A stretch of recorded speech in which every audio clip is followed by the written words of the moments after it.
G'day, folks. Welcome to the Prospector Podcast. You're here with Andrew and Andy. What have you been up to, mate? Oh, mate, I've actually been getting busy. It's only about another 4 or 5 days till my prospecting season begins. So my Land Cruiser's in the foot's shop. All healed? Yeah, foot's all healed. I even had a shave and a haircut, so no wind restriction. I'll just be going quick. Mate, the fast Andy, look at you. You look like 20 years younger with that shave, mate. That's incredible. Oh, thanks, mate. So the Land Cruiser's in, getting open heart surgery as we speak, getting a brand new head on it, new radiator, brakes, whole heap of work, ready for another year. My 7000's back, all keen to go. I've got some private property out of Warwick to go and head for. So, yeah, I'm pumped, mate. Another 4 or 5 days and I'm back on the coil. That's good. That's good. Been wet up there, I hear? No, it's wet right up north, yeah. I'm not even looking at the Palmer yet. If you head up there this time of year, all you're doing is getting bitten by insects and, damaging your car and flogging yourself in the mud for nothing. So yeah, fair enough. I'll stick to Warwick for this time of year. What about yourself, mate? What have you been doing? I've been just out a few times, prospecting. Found some nice chunky bits of gold the last couple of trips. I've started a new little thing on my channel, this versus that.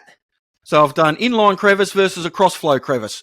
Mm-hmm. So that was the first battle, and inline crevice won that battle, which is controversial. Yeah, I bet. Yeah, so I'm doing, and people can chime in and tell me what they want to versus and what versus what. I do have a bit of a shout out or a mention too this week for the guys listening and watching on Spotify and Apple, iTunes and all of that sort of stuff. We sort of neglect you a bit because we're on YouTube. So if you're new, welcome. Thanks for tuning in. Add us to your library. I actually jumped on Spotify last night, Andy, and actually thought I was looking at a different channel's analytics. It was fantastic. A bit of a shock. We're getting a really good representation on Spotify. So shout out to all the listeners. Thanks for your comments. Please keep them coming. We do know you're there, and cheers for that. We appreciate it. Very good, very good. Well, that's good. We're reaching a broader audience, mate, and letting everyone know that this is a worldwide podcast. We will sort of represent everyone if we can, and that's Absolutely. Why we've got to track down a good prospector from WA to come on for a chat very soon, I think. We do. We've got a few states covered, and we've got a very special guest coming on this podcast too that you don't want to miss out on, mate. Do you want to tell us about who's coming on? Yeah, later on in this podcast, we've got one of my good mates, another Queenslander, Donny Pascoe. So you've probably seen him on the Seven Mates show, the Adventure Gold Diggers. He's also pretty big on Facebook. He used to do a bit of YouTube, but he's not on there much anymore. Does a lot of scratch and detecting, and I've seen Donny with some handfuls of some really good nuggets. And there's no better way to let prospectors know that you're good at what you do than showing them all that gold. So yeah, Donny's a good bloke, and we'll have a good chat later, hopefully. Fantastic. And then, guys, if you've been good enough to catch this as a premiere and the live chat is live on YouTube, I think you'll find Donny in the chat section as well. So say good day. Rightio. What have we got in plan for this week, though, now, mate? You want to have a bit of a chat to us about a few things, I think, do you? I've got a research tip. It's something I've actually mentioned on my YouTube channel before. I want to talk about Geoscience Portal. It's an alternative to what we use down here called, GeoVic, and what you guys use up there, which is called GeoRes. There you go. It's going to be a lot easier for people to use. It saves a truckload of time. GeoVic is horrible to use for anybody that hasn't been, in it for hours and hours and hours. It's not the user-friendly thing it should be. It's not just Vic. So Geoscience Portal is Australia-wide. It has hundreds and hundreds of layers you can't get in a lot of the other portals. You will find custom layers that you can put in. So if there's a layer you can't find, you can download that layer from your, wherever and add that layer to the portal. So it really gives you a leg up when it comes to overlaying what you want to look at in your maps. You can see on the screen, I've put up, different things now that you can do. I find it a time saver because it's so easy to use. You can add your reserves, your land management, your crown land, your state parks, your national parks. It's going to show you where you can and can't prospect and show you the old workings at the same time. So it's a thing you should be using. There is a link in the description below, portal.ga.gov.au. it's something that it's my go-to now. I don't use anything else really. It's a cracker. So that's my research tip for this week. That's good, mate. I mean, I've sort of tried the GeoRes, and as you know, I'm not the most tech-savvy person in the world, and I've struggled with you're it. good. not great. I struggled with it, but it is good. It's a bit clunky, but take your time and learn how to use it because that information there, it's not anywhere else. That's right. Yep. Yeah, All right, very matey, good. I think we've got our favourite segment coming up. It is time for Nugget Drop Shout Out. Righto, this shout out goes to a friend of mine that I follow on Facebook. Elizabeth Pictel's her name. So jump on Facey, give her a follow, Liz Pictel. She works down in the Triangle, swinging a 6,000, and she uses the Coiltech coils, so which isn't as common. So if you're someone that likes to use Coiltech coils or you want to find out information or see how they run in the fields, then go and give Liz's channel a follow. We'll put the links, of course, in the description as always. Mate, she can find some gold. Yeah, mate, you're going to see some nice gold. But I don't know, Liz's channel is always happy. It's always bright. It's always, every time you see a new reel or something come up, you're like, oh, beauty. It's just one of those ones. And it's just a cool channel. I really like it. So anyone that's on Facebook, especially with those coils, that if you want to run them, go and check it out. It's well worth a look. Yeah, definitely worth a look. That's a great shout out, mate. Well, I like that. Great nugget drop this week. So check that out. Link in the description below. What do we got next, mate? Oh, mate, we're going to talk about my favourite subject, settings on the detectors. I love it. We still haven't done an intro for this. Sitting around talking about settings. That's all I ever want to do. No, look, we're going to talk about threshold this week. Let's just stop there. We don't have an intro, but we do have a sponsor.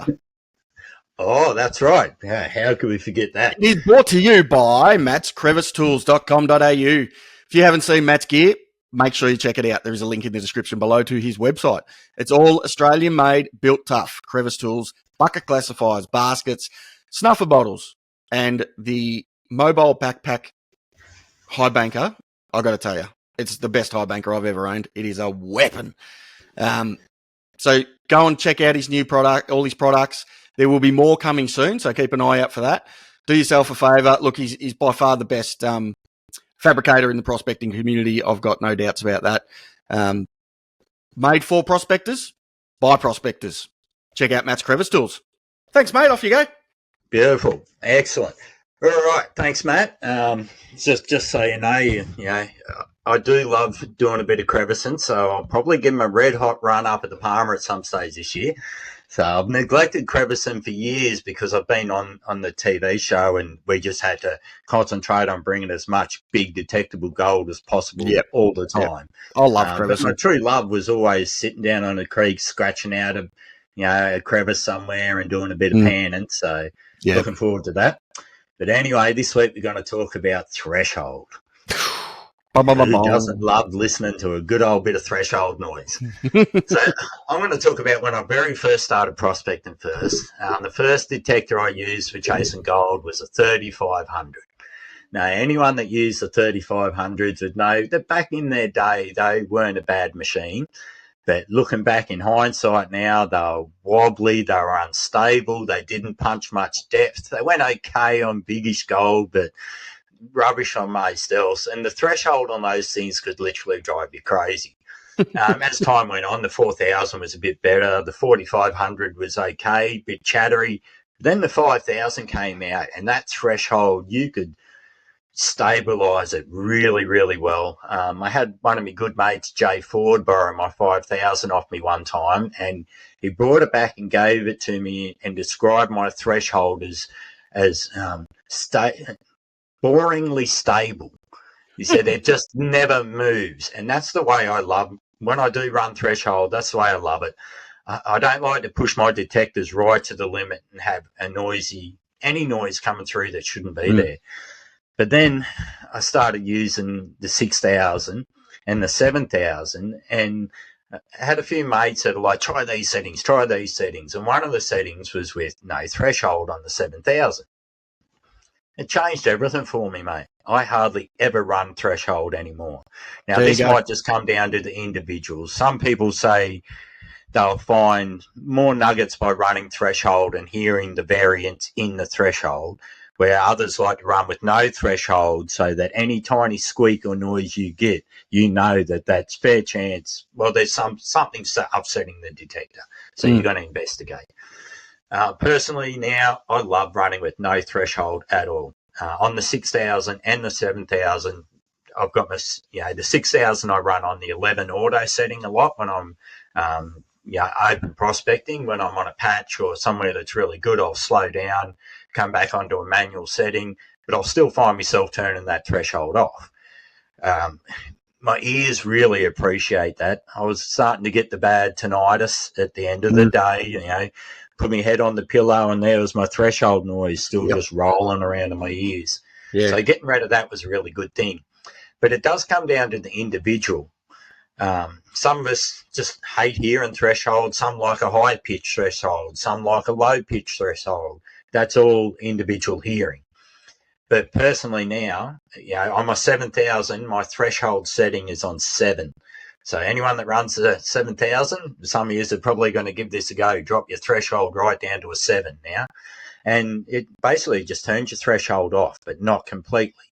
So you're still going to spend a bit of time then to, once you've changed your threshold setting, you've got to spend a few days with it before you really know if it's helping you or making it better or worse. And the best way, of course, is if you're onto some gold and you get that nice, sweet little target that you know is just a sweet little signal. That's when you want to play around with your when you want to play with your settings and see if you can just get it to sound nicer. You can get those tiny little signals to pop louder because they're your bread and butter. Your 0.1s, your 0.2s, they're your bread and butter. So if you've got your threshold set wrong, you're going to miss it. So I'm not going to tell you how to set your threshold. That's not up to me. That's up to the individual. It's up to the gold fields you're in. It's up to the ground type, the EMI, so many variants. But make sure that you're not just running with factory threshold or the threshold your mate tried to tell you, 3 years ago was the best. Don't be afraid to change your settings. Get it, like I said, turn it off completely or make it higher pitch or a lower pitch. And you might just find that one really good setting that then makes all the small nuggets really pop. And that's what you're after when you're changing your threshold. So there's two things I'll take away from that. One is with all the detectors and a lot of people, there's a lot of focus on the smaller gold because there's more of it. Yep. So you don't want to be leaving that behind because that's what you're targeting, right? The other thing I'll take away from that is there's settings on detectors for a reason. They make things adjustable for a reason. They don't do it for the hell of it. It's there so you can adjust it.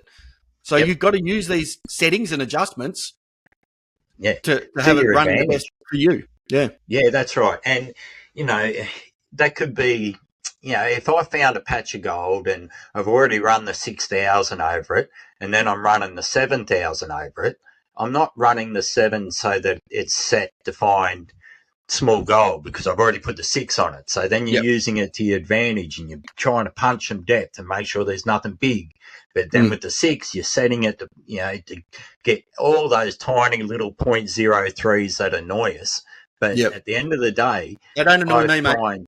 Yeah, I find ounces of gold in sub-gram nuggets, So, play around with your settings, especially if you are on gold. If you're on gold, that's the time before you break the surface, before you even foot scrape that really gentle signal. That's the time to play with your settings and try and turn that gentle signal into something that pops. And mucking around with your threshold can do that. So that's the tip of this week. Play with your threshold. Don't be scared of it. Like Andrew said, the settings are there to be changed for a reason. So have a go. You can always go back to factory preset if you feel like you've mucked it up anyway. So do that, guys, and hopefully it finds you some more small gold. That's the name of the game. That's the stuff they're all after. I mean, we all love a big chunky nugget. Who doesn't? But at the end of the day, you're going to be finding a lot more little nuggets than you are big nuggets. Let's be realistic. It's the bread and butter. We all dream of the big ones, but it's those little ones that lead you to the big ones. It's the little ones that put the weight in the jar at the end of the day as well. So, And that big one usually comes when you least expect it too. well, yeah, sometimes I guess when you're on a good patch and you know you're on. Yeah. But when sometimes working in little gullies. I watched Jackie do it last year, walk around an inside bend and pull out a heap of little tiny 0.1s, 0.2s, blah, blah, blah, and then sitting right in amongst all of them was a 13 grammer. You know, It's just, it happens. Yeah. So, beautiful. Well, we got a special guest we want to bring on, eh? We do. I think we do. We better introduce him. So we'll get him on the screen for you, and hope you enjoy this one, guys. Welcome back, everyone. We're here with my good mate, Donnie Pascoe. How you going, Donnie? I'm good, mate. How are you? Yeah, bloody Andrew? good. Andrew, Donnie. G'day, Donnie. How are you, mate? Yeah, I'm very good. Thanks, mate. So, hey, buddy, thank you very much for coming on. Appreciate it. You're welcome. Now, Donnie, those that don't know you, mate, you just want to give us a quick rundown on who you are and sort of what you do in the prospecting game? I'm currently I'm a miner, working at BMG at Claremont. Andrew and Dan and Tracy and that, very good people. I've had it's been an interesting last 3 years of mining and, when I first got into it there on 1870 and that. But, so I started out as a kid, as most people do. With the grandfather taught me how to pan, and I seen this yellow metal in the pan, and I was like, "Wow, look at that!" And it just grabbed me, So, it's been a love of mine all my life, but I had never really got into it seriously, especially the detecting side of it, until I didn't even know. Well, there was no mobile phones back then, and I ran into a guy with a detector one day up at a place called Limbri near Tamworth. And I said to him, "What are you doing?" I had no idea what he was doing. And he said, "I'm detecting." And that's how I twigged that there was detectors that you could get for detecting metal. So, that twigged my interest. And then when I could afford to buy one, I got one and failed miserably. And then, later on in life, I soon taught myself how to use them, and then for some reason I got a bit real intrigue into how detectors work and what makes them tick and why they do what they do. So I got into I just used to go prospecting on my own, and then I wasn't on Facebook, I wasn't on anything, and I started doing a bit of YouTube stuff. And somebody said, "Oh, you should get on Facebook," and I got on Facebook, and there wasn't a lot happening there was a Queensland gold prospecting group that I joined, and there wasn't a lot going on in there. And I started showing a bit of gold from around the Gladstone region. Yep.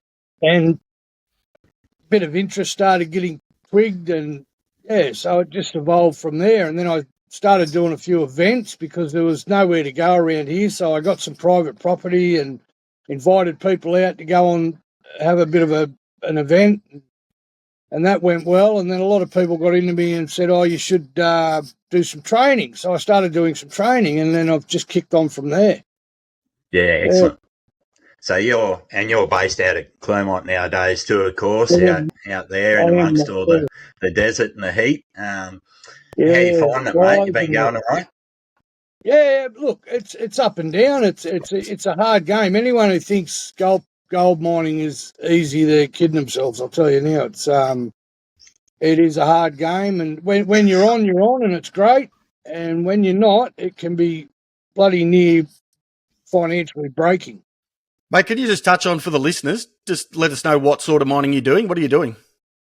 So we do cut and detect mining. There is wet plants and stuff there where we stockpile material. That if we hit good patches, we'll stockpile material. They'll throw them through the wet plant at some stage. There is a bit of dry blowing goes on. Not so much dry blowing these days. It's more wet plant work. But what I mainly do is I've got a 24-ton excavator. We dig down. We try to find channels, old glacial channels that are full of ironstone and hopefully full of gold. Sometimes they are, sometimes they're not. and we follow those channels, and yeah, hopefully come up with the goods. But we just do 100 mil scrapes at a time and detect each layer once we hit the pay layers, and hopefully come up with good amounts of gold. Beautiful. Yeah, I've seen you doing this. Like, me and Donnie have known each other about 6 or 7 years now, I guess, mate. Yeah. We tend to run into each other once a year or so, give each other shit for a couple of days and go our separate ways. But Yeah. like, I've watched Donnie and that, and sometimes these guys are down 5 or 6 meters or more. They're digging big holes and putting in long days, and Clermont's hot, bloody hot place. No, it's a hot place. It's not for the faint-hearted, I can tell you. Yeah, it's not for the faint-hearted. Like, some of the pits I've been digging just before Christmas out there in a main river system was, we're talking 10 plus meters deep. And when you get down into those pits, and there's a lot of work involved because you have to bench your way down and make sure it's safe for the people in the pit and stuff like that. But when you get down into the pit, there's no wind, and it's like a sauna down there. The heat coming in, and it's not for the faint-hearted, I can tell you. No, it's not. When you start digging that swath up and all you're getting is little bits of bucket and no gold, it's bloody hard work in those pits. Yeah, some of that swath stuff off your bucket, the metal that comes off your bucket sounds bloody good sometimes too. Yep. So what else is going on up there, Donnie? I know Clermont's always an interesting place to kick around. What's happening up there? Oh, Clermont's always an interesting place. So since obviously I was on the TV show Adventure Gold Diggers, and that was a good experience. We're not sure if anything's going to come of that future-wise, but if it does, it does. It doesn't, doesn't. But it was a lot of fun making it, and there's a lot of stuff happened up there in the last 3 years that I've been mining there. So a lot of stuff. So I am working on a book at the moment, a non-fiction book for the Clermont. I'm sort of based around the modern day gold rush and the price booms and things like that, and a lot of interesting stories, and so that should be a lot of fun to finish one day down the track. So guys, keep an eye out for that. You'll obviously put it all on Facebook and YouTube and everything. So all the links to Donnie's channels are in the description below. So make sure you hit those links and follow Donnie on his socials, and you'll know when that book comes out. That sounds great, mate. Give us a bit more. What inspired you to do that? Fair bit of bullshit.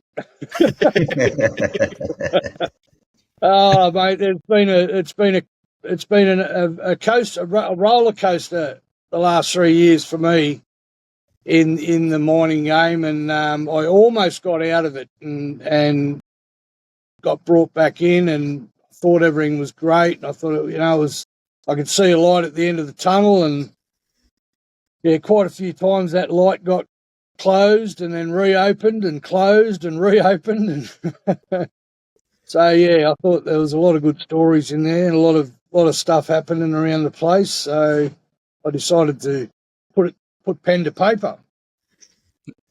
That's great, mate, because like you know how vague our gold history is anyway when you're doing research. So the fact that you're actually documenting something modern day is great for the next generation and generations to come. I think that's awesome.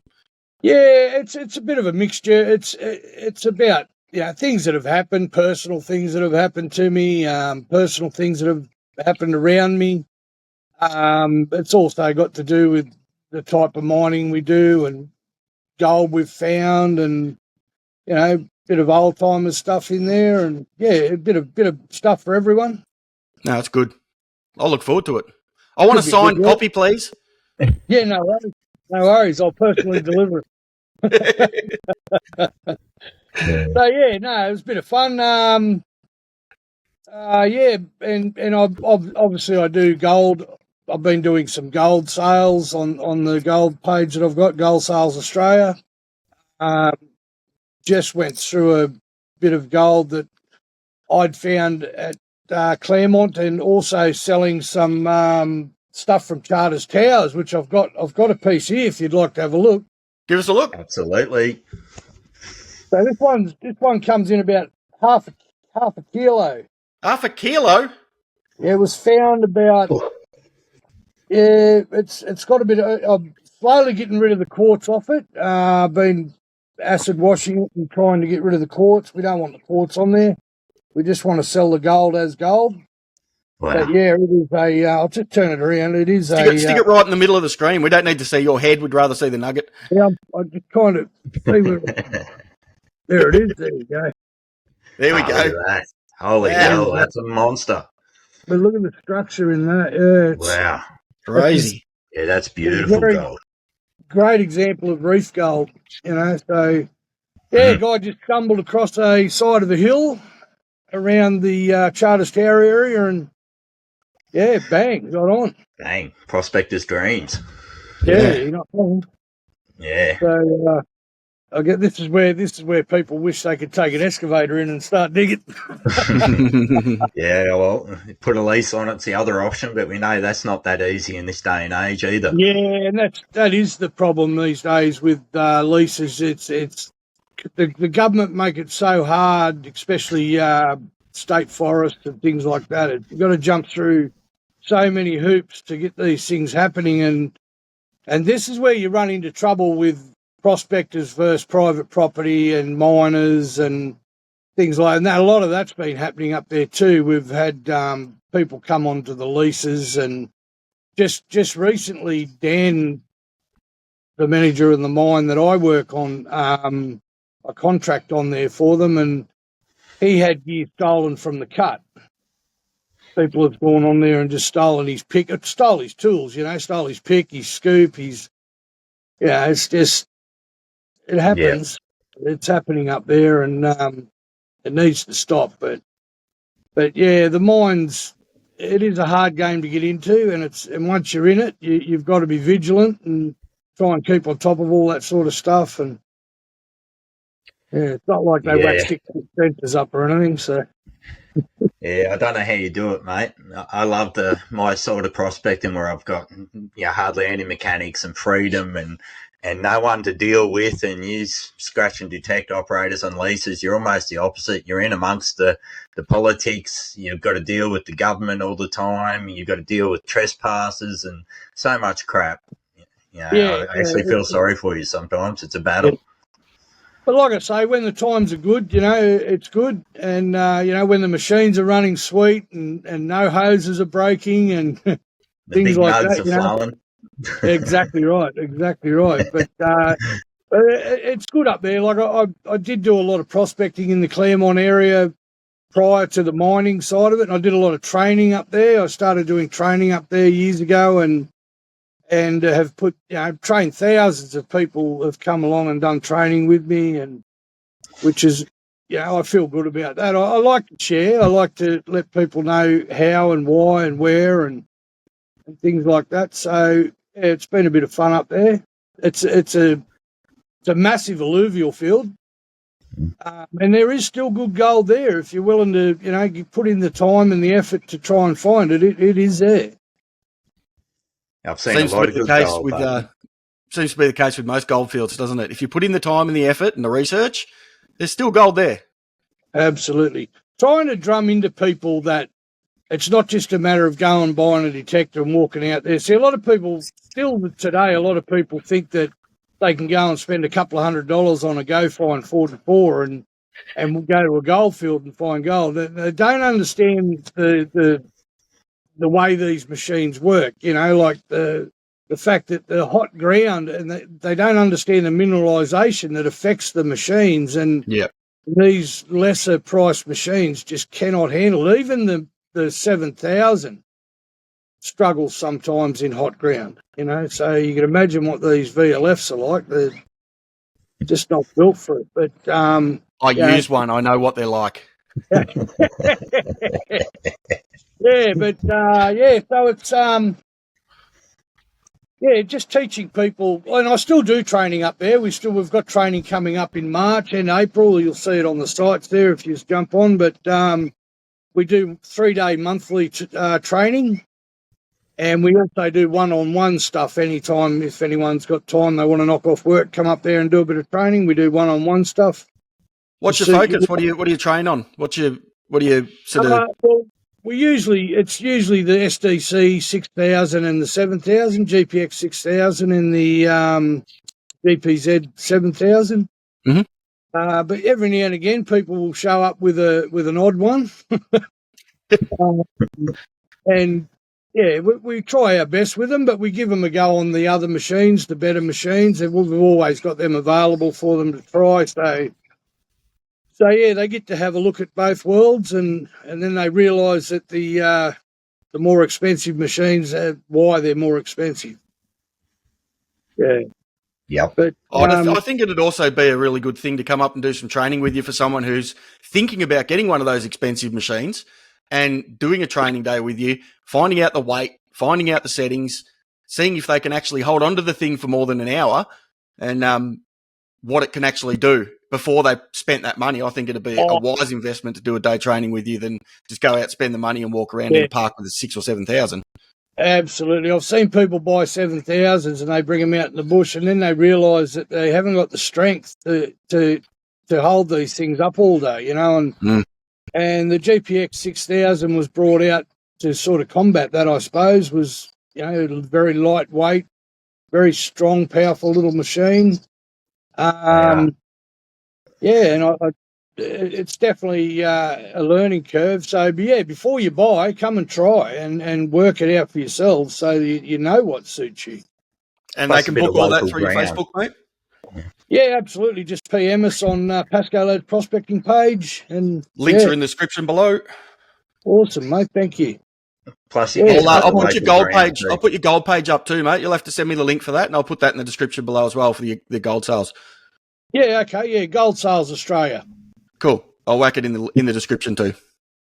Yeah, and that's another thing, like I get into the sale of gold quite a lot, and scammers out there. People have to be so careful of people scamming, selling gold, because the amount of photos I've seen stolen off Facebook and advertised for sale, and people, obviously with gold, you pay before you send.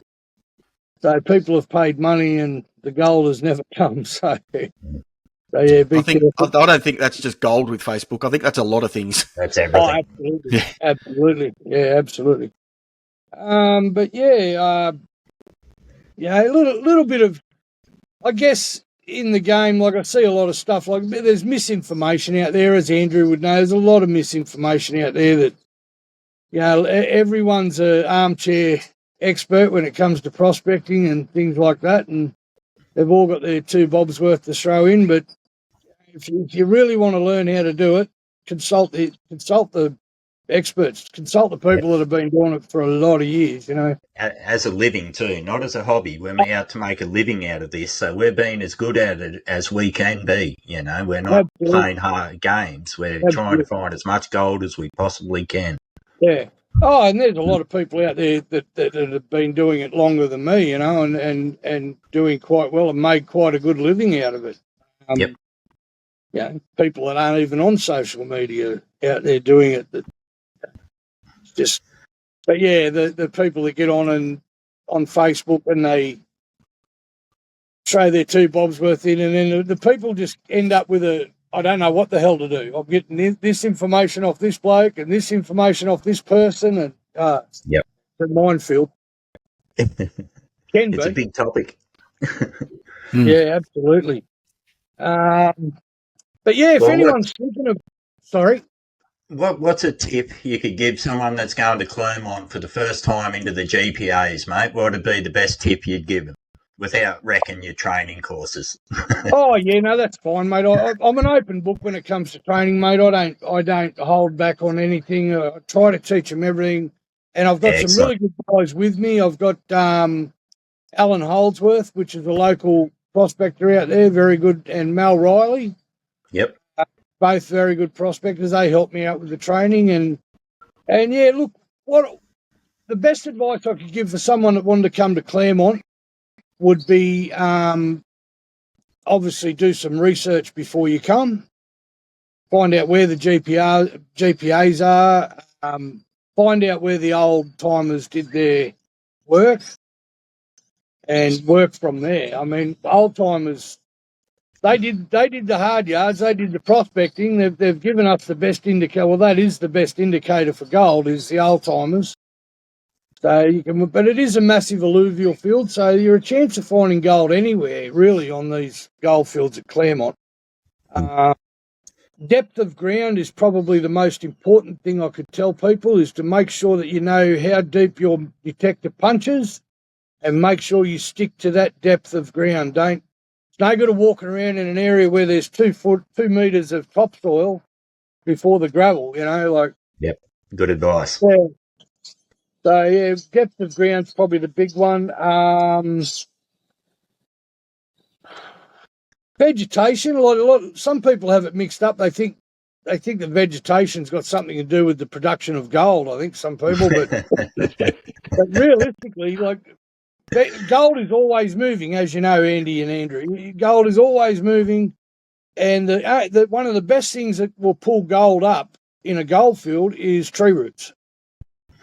So there's a lot of rosewood up there, which grows in a high concentration within 300 mil of each other all over the place, and big patches of it. So if you can get in there and get around the roots, and very intricate root system, you're a chance of finding nuggets caught up in roots on trees. And yeah, right. Yep. Excellent advice. Yeah, things like that. But depth of ground is definitely the biggest thing possible. Yeah, if your coil can't hear it, you're wasting your time. You've got to put yourself in with the chance. 100%. And if you know that before you go there, it'll do away with a lot of you walking around aimlessly in the bush. You'll be able to say, well, right, this gully here looks about, and you can tell if a tree's fallen over. Yep. You can see schist on the bottom of the root system. You can sort of tell how deep it is. Jump into a gully, if you can see bedrock, and have a look at the gravel layers, you'll see how much topsoil's on top, and a bit of an idea on how to read depth. But work out what machine you've got, stick to that depth, and you should do okay. Great, yeah, that's good. Good advice. Very good. Yeah, so,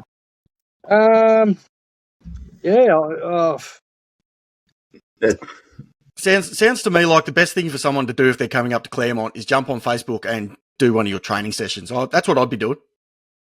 I wouldn't waste my time doing anything else by the sounds of it. Well, I can tell you now, if I was to go to Western Australia, and I've never been to Western Australia, if I was to go to Western Australia, or even Palmerville, I've never been up to Palmerville. I would definitely try and book in with someone that knows what they're doing up there on that country, and I would go with them.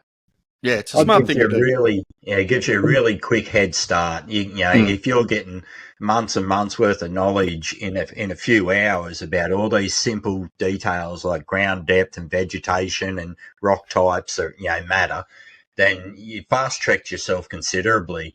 When I went up to the Palmer, there was no one there. I went on the Palmerville station by myself.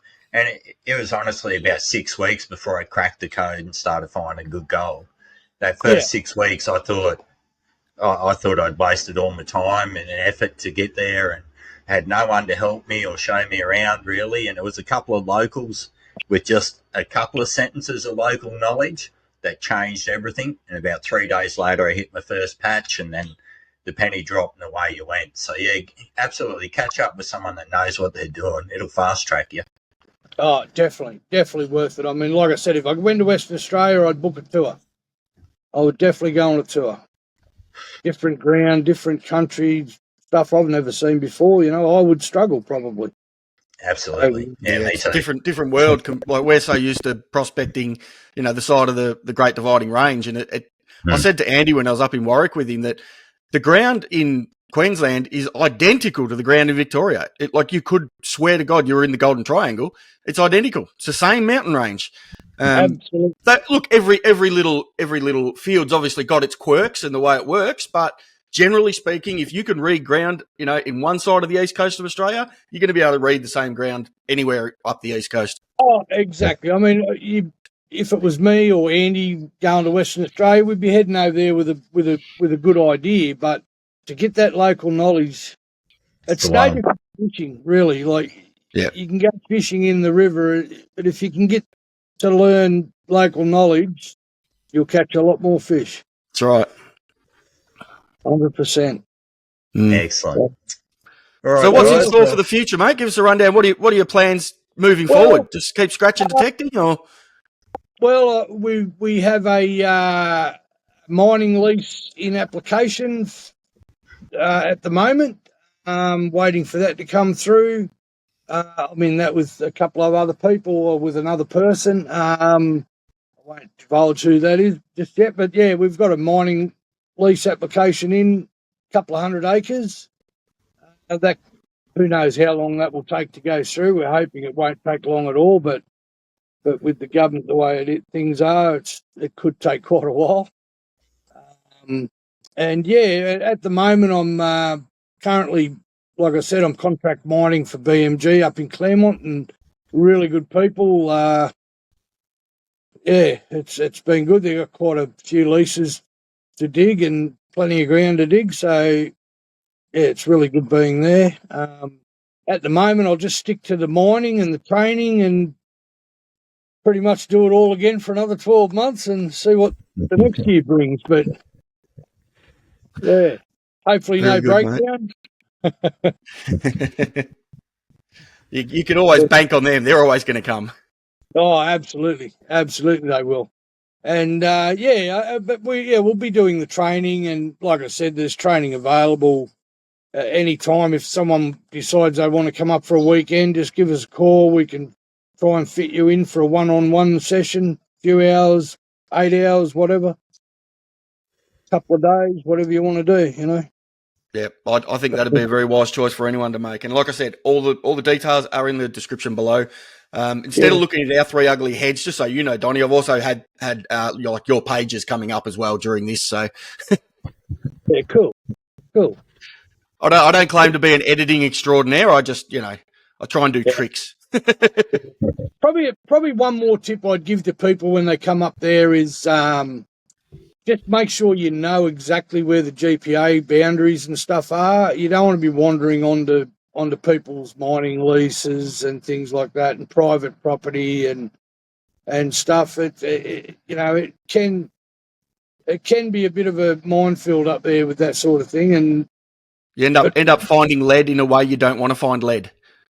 Well, that you'll have to read the book, but that has happened. There you go. recently, trust me. Yep. Yeah. So there is an ugly side to gold, I can tell you, and I've seen quite a lot of it. So there is definitely an ugly side to the gold rush. Yeah.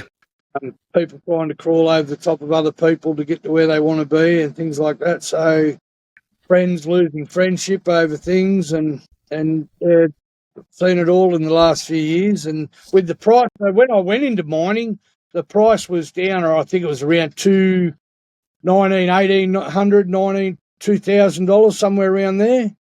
And it has rapidly jumped to where it is now, which is sitting around $4,600. So yeah, there is definitely an ugly side to the gold, I can tell you. Gold does funny things to people. Oh yeah. Yeah, I've tried that to not let that happen to me, and I think I've done a good job of it.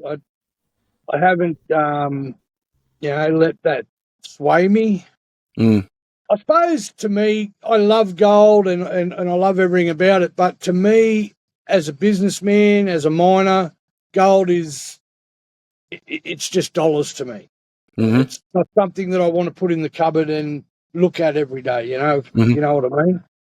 It's about quantity coming in and hopefully quantity going out with cash coming back, you know. Yep.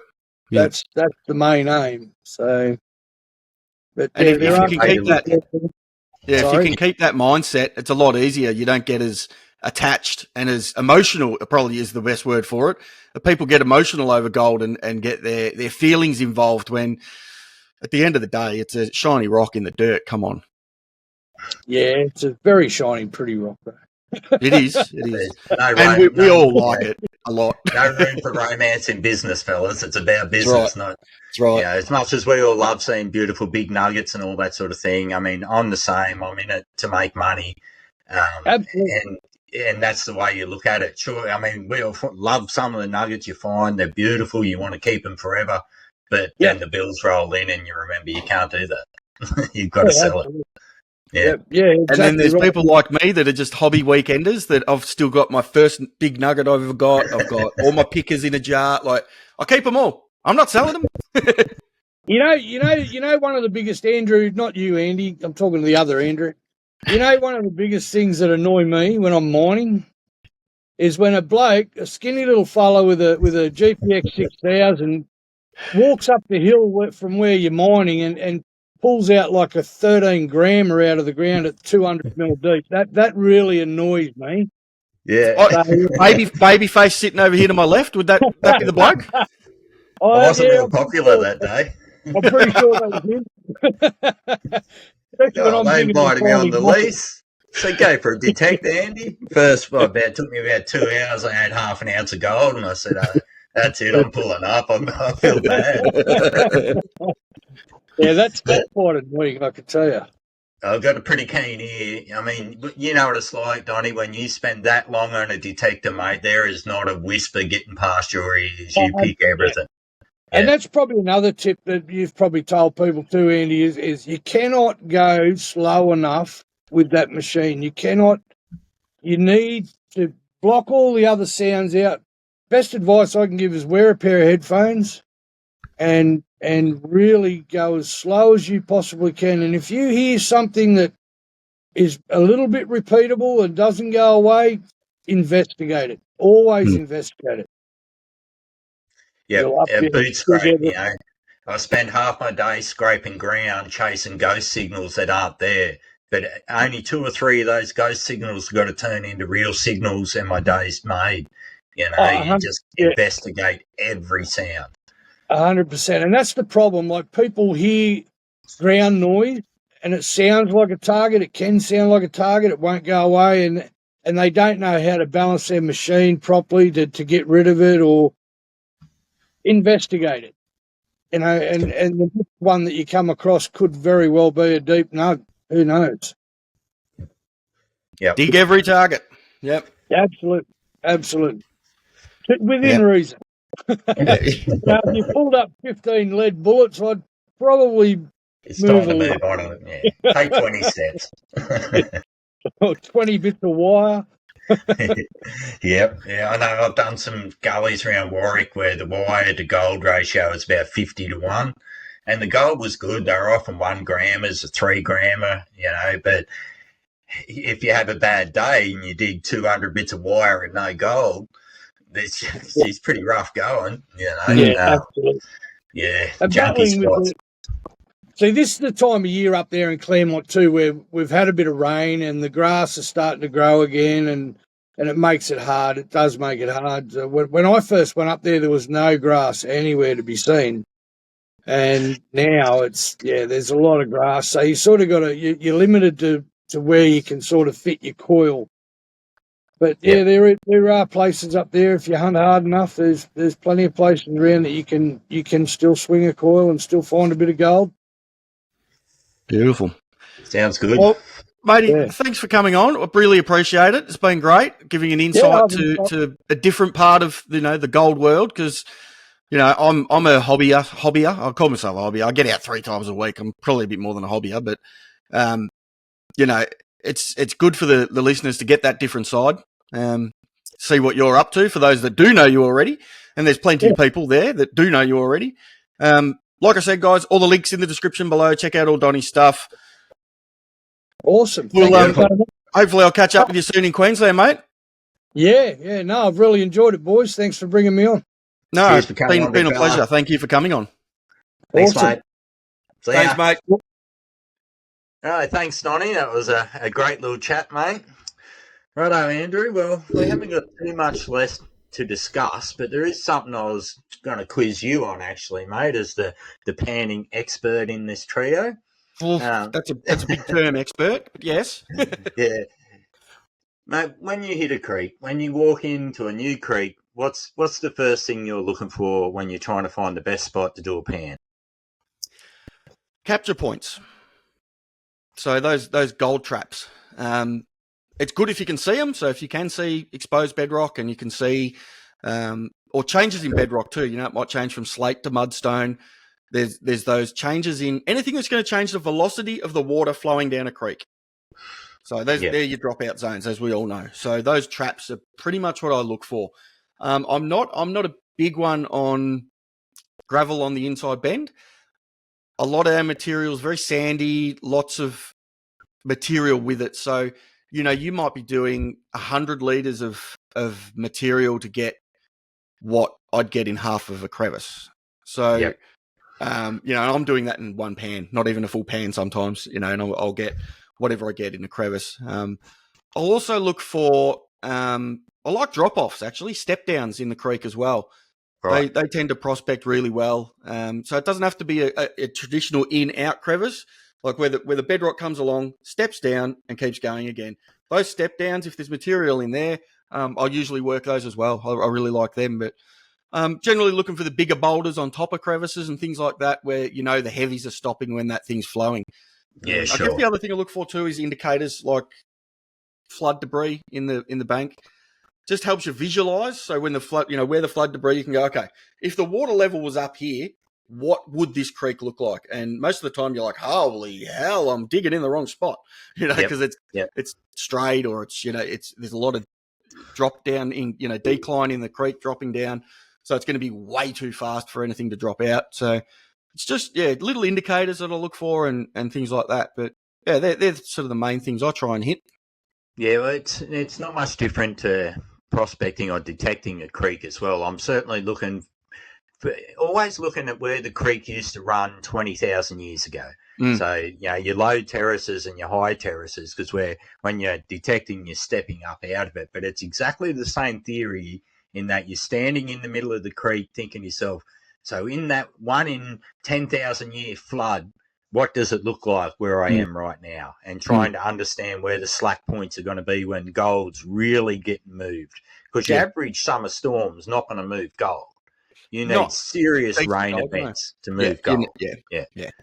So, you need to see those dead twigs that are 20 foot up in the tree. Yep. They're the ones that move the gold. That's right. The ones that just break the banks and are just pushing the grass over, they might move micro, but they're not moving picket. They're not moving any decent gold. They'll move the material around so it's easier for you to get to the gold. Yeah, that's exactly right. I don't know, as someone I love, panning as well. I guess I'm more looking for particular shapes in a creek. I love a good dog's leg in a creek. Like you say, when you're detecting, inside bends are beautiful, but as a panner, inside bends are just a whole lot of sand and shovel work. Yeah. And you've got to get right down to bedrock and that sort of thing before you're even going to see the gold. So inside bends can be really hard work from the panning point of view. Yeah. Look, I've done a lot of outside bend work as well, which, you're told to leave alone. The water flows too fast on an outside bend. It also carries bigger gold because it's faster water. And if the outside bend has any sort of capture in it, it's going to capture that gold. So I find a lot, I think, over the years, I've found that the outside bends are going to hold a better size gold. Maybe not as much. The quantity won't be there, but the size of speck or flake that you're going to get is generally bigger on the outside bend and a lot easier to work because there's a lot less material because that water has been flowing faster previously. Beautiful. All right. Well, hopefully that gives everyone something to have a think about, mate. And maybe, when they walk out to their local creek next weekend, they might look at things a bit different. If you're in Victoria, they're not walking out to a creek with water in it. Well, in Queensland, you're lucky to find a creek that's got low enough you can get to the bedrock. So get to the bridge. We got the opposite problem. And that's the thing with panning. First thing you should do, I reckon, is do a couple of 100 metres up down the creek, test a dozen or 15 of the best traps or likely spots you can find, and then settle on the best one. Don't just settle on the first crevice you come across because there's a couple of specks of gold in it. 100 metres upstream, there might be one with grams and grams hanging out of it. Something else I also look for too is who's been there before me and what have they done? So there's, look, a lot of the creeks I go to are pretty well left alone. There's only, a few people work them, and I can tell that by, the mess left behind. But if you've got test holes in inside bends, and that's all they are, test holes, you don't have to test it because there was no gold in there. That's right. Otherwise, they would have kept digging. They wouldn't have just left a little hole. Yep. So, and just look for where, like, I don't know why people do this, but they toss their boulders up on the bank. It's a sure giveaway that someone's been digging in that area. So, those crevices have been cleaned out because there's 20 boulders on the bank. They might have refilled after the last rain, but they've been cleaned out because there's 20 boulders on the bank. I toss them next to me, like, because I kick them back in the hole when I'm done. But, you can still see them from the old timers. Even, as we know, we've got, mullock heaps and that sort of thing. But on the Palmer, we've got one that we call a throw-out pile. And that's all it is. It's not a true mullock heap. It's where the old timers only panned the very guts of the gully because that was the only spot that was rich enough gold. So when they did that, they threw the rocks out on the bank, and they're not a true mullock heap. They're a throw-out pile, and they're a great sign to see. But the ground wasn't as rich when there's only throwouts. Yep. Yeah. All right, mate, that's about us, eh? I think so. But look, don't let them switch off yet. We haven't finished yet. Righto. Thanks for coming on. Next episode, we have another great guest coming on, or actually 2 great guests coming on. And that's 2 brothers prospecting. So they're inseparable. We have to have them both on. So make sure you check out the boys. Make sure you like and subscribe this podcast, obviously, this channel. You can also catch me on YouTube, Another Gold Prospector, and Andy at Andy Lay Diary of a Prospector.